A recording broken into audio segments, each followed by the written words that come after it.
I mean, anybody can go and feed the parrots and cockatoos up in the parks up there.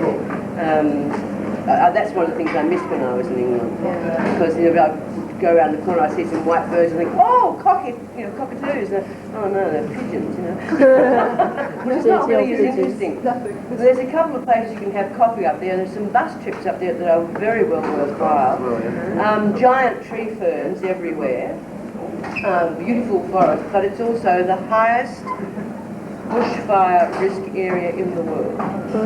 And in 1983 they had the Ash Wednesday fires, and the pall of smoke in the fires from here was just a point. Many people lost their lives, and a great many people lost their houses.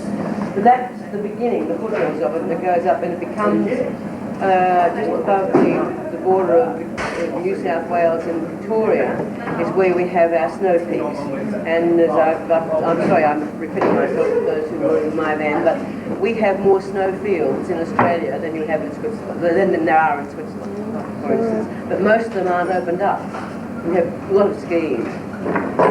I actually used to go skiing when I was a student at RMIT, which is the Royal Melbourne Institute of Technology. I was a fine arts student, and I was going out with a member of the staff at the time, 17, Val Lehman I was, and I was on the committee of the ski club.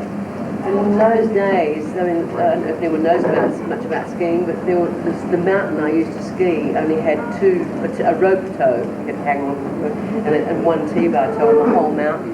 Now it's a huge, huge resort, so I was like almost a pioneer skier. A long time ago, 1960 we're talking about.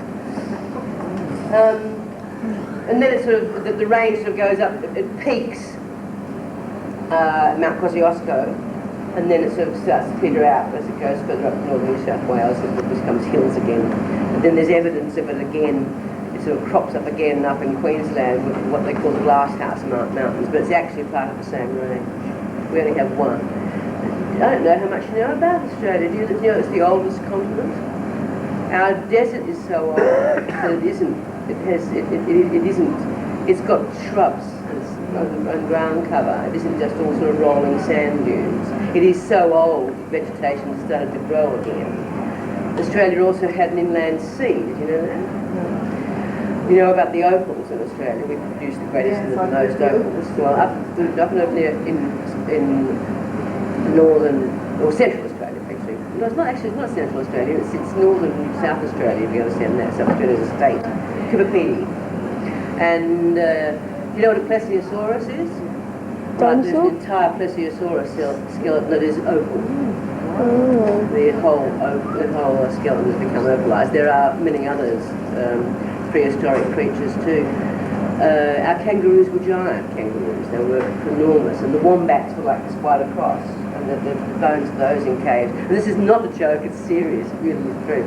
There are marvellous caves where they found a lot of those remains up on the border of Victoria in New South Wales, a place called Edenhope.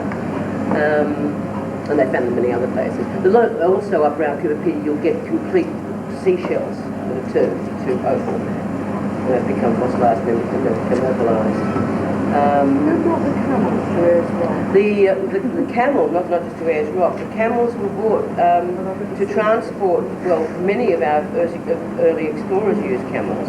But they were, because it was desert, they were brought to transport stuff, and they had Afghani, they put the Afghanis out to train them and to operate them. And still to this day, the main railway line from Adelaide to Darwin is called the GAN, G-H-A-N. Afghanis, that's what it is. White camels? No, they're just ordinary old camels, and we have a great many feral camels now. Sort of whitey coloured. I only saw one. But we've got a huge number of camels. They're feral, they've gone wild now. We have feral donkeys, feral camels, all kinds of things. Water buffalo. You don't drive after sunset in the Northern Territory because there's no speed limit up there.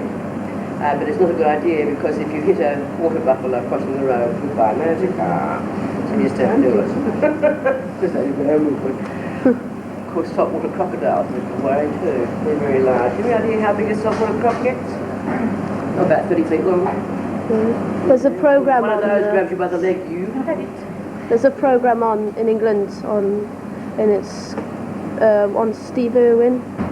If you know him, Crocodile Hunter.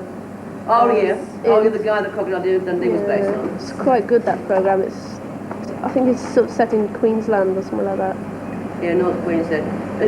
Tourists can be very silly, you know, because there are signs everywhere that tourists might go where saltwater crocs live.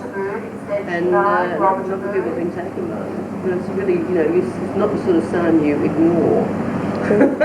The crocodiles. I'll swim where there are sharks around, but I won't go anywhere when there's a crocodile. Is it like crocodiles more dangerous than alligators? What? Crocodiles more dangerous than alligators?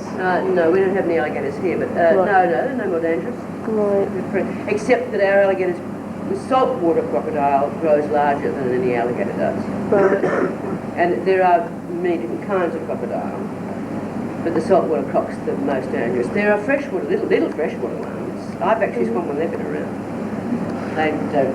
The aborigines will tell you that it's not a good idea, but I've never been worried about them. Okay. But I've also gone camping with a boyfriend of mine years ago, and there was a very large brown snake.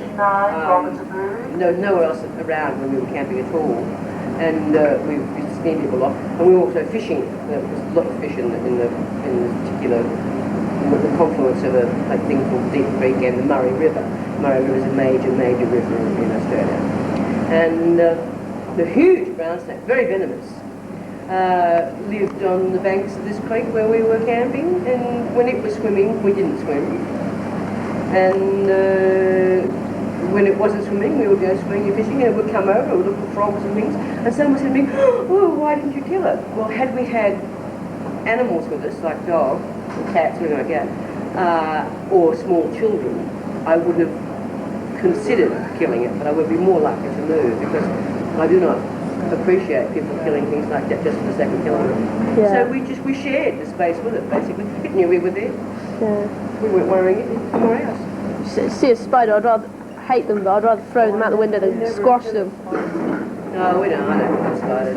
And Rosalind seen some pretty big spiders when she was staying over. She goes, the largest spider in the world is in my bedroom. Please get rid of it. Oh, man, that's fine. Not the one in the car. Oh, God.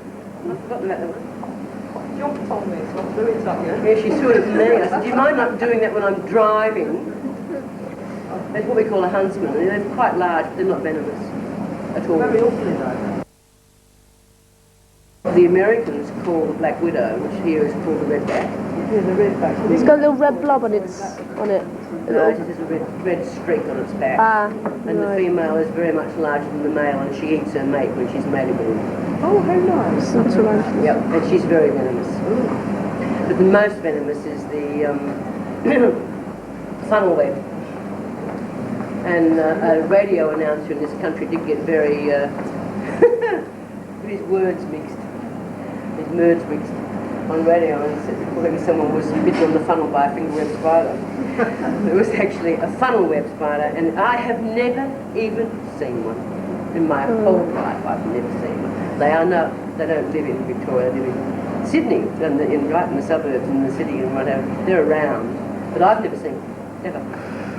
So they're not terribly common. I'd never seen a snake in its natural habitat until I lived in northern Queensland, and then it was a carpet snake, and then I saw a huge python, and I've seen other, many other snakes since. I thought, well, how old was I then? What, 23? I thought, 3 years before I ever saw a snake in its natural habitat. So not as common as people imagine. But I know I could take you to a place where you just don't go in the bush at all because it's just full of tiger snakes. The tiger snake has the most dangerous venom of any snake in the world. We have the two most dangerous snakes in the world, the tiger snake and the taipan. People will tell you king cobra, not wrong. The reason they say that the taipan is the most dangerous, it does not have as dangerous and venomous as the tiger, but it has extremely long fangs. And you get an enormous amount of vitamin.